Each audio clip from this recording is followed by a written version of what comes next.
Our lesson this time is loss of exponents. So after the session, you will be able to state the loss of exponents and apply the loss of exponents in simplifying expressions. Before we go on with the rules in the application of the loss of exponents, we have to remember that the loss of exponents can only be applied to the exponents whose bases are similar. Let us now explore the rules in the application of the laws of exponents. So let us have the product and the quotient rules. The product rule says that for any number a and positive integers m and n, the product of a raised to m and a raised to n is equal to a raised to m plus n. As I have mentioned earlier, the laws of exponents can only be applied to the exponents whose bases are the same. So as we can see here, the exponents are a raised to m and a raised to n. So their bases are the same, which is a. So when we have this kind of operations, all we have to do is to add the exponents. So a raised to m times a raised to n, that will be a raised to m plus n. So let us have example for this rule. So first example, we have x cubed times x squared. So basically, what we are doing when we are given this kind of expression, we are going to multiply x times x times x, which is x cubed, by x times x, which is x squared. So all we have to do here is to count the number of x's. So we'll have 1, 2, 3, 4, 5. So the answer will be x raised to 5. Okay? Now, if we're going to use the loss of exponent or the product rule, all we have to do is to add the exponent. So this example or this problem can be answered by just adding the exponents. We'll have x times x cubed times x squared. We just have to copy the same base, which is x, then add the exponent. So we have 3 plus 2. So our answer will be x raised to 5. Let us have the next set of examples. So for the next one, we have 2 raised to 5 times 2 raised to 13. So again, using the product rule, all we have to do is copy the same base, which is 2. Okay, so they have the same base here, so which is 2. Then just add the exponent. So we have 5 plus 13. So 5 plus 13. So the answer will be 2 raised to 18. Okay, so for the next one, using the same process. Okay, so we have y times y cube.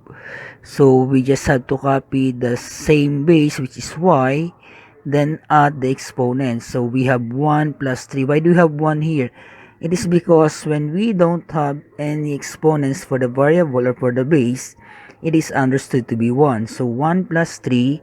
So the answer will be y raised to 4.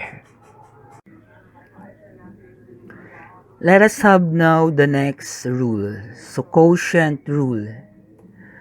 Quotient rule states that for all integers m and n and a are non-zero numbers, the quotient of a raised to m and a raised to n is equal to a raised to m minus n. It is when the exponent of the numerator is greater than the exponent of the denominator. Okay? So basically, when we are given this kind of problem, all we have to do is to subtract the exponent of the denominator from the exponent of the numerator. Let us now have examples of quotient rule. Okay, so for the first one, we're given x raised to 6 divided by x squared.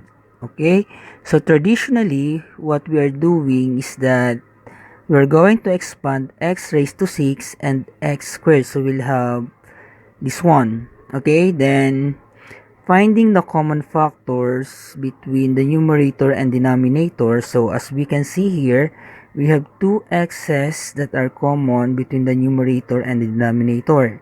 Okay, so we can cancel that out now since that is already equal to 1. So we can have them cancel out, then count the number of x's that were left in the numerator. Okay, so we have 1, 2, 3, 4. So the answer will be x raised to 4. Solving the same problem using the law of exponents, which is the quotient rule. So we have x raised to 6 divided by x squared. Again, the bases are the same, so we can apply the law of exponent, then identify or determine whether the exponent of the dividend is greater than the exponent of the divisor. So all we have to do is to copy the same base, then subtract the exponent of the divisor to the exponent of the dividend. So we'll have x raised to 6 minus 2, which is x raised to 4. Let us now have the next set of examples. So for the next one, we have 2 raised to 8 divided by 2 cubed. So again, all we have to do is copy the same base, which is 2, then subtract the exponent. So we have 2 raised to 8 minus 3. 8 minus 3, that is 5, so we'll have 2 raised to 5. Okay? Then for the next one, again, the exponent of the numerator is greater than the exponent of the denominator, so we can also use the law of exponents, which is the quotient rule. So we have y raised to 10 minus 7, which is y raised to 3 or y cubed. For the next rule, we have the power of power. This rule states that for any number a and positive numbers m and n, a raised to m raised to n is equal to a raised to m times n. So basically, when we have the inner exponent and the outer exponent, all we have to do is to multiply them. Okay? So a raised to m times n. For the examples, let's have x raised to 4 raised to 2. Okay? So again, when we are going to answer this in traditional way, all we have to do is to expand x raised to 4, which is x times x times x times x, then multiply that by itself 2 times. Okay, so 1, 2. So then count the number of x that we have here. So we'll have 1, 2, 3, 4, 5, 6, 7, 8. So the answer will be x raised to 8. Now, if we're going to answer that using the power rule, all we have to do is to copy the base, then multiply the exponent. So we'll have x raised to 4, which is the inner exponent, and 2, which is the outer exponent. Okay?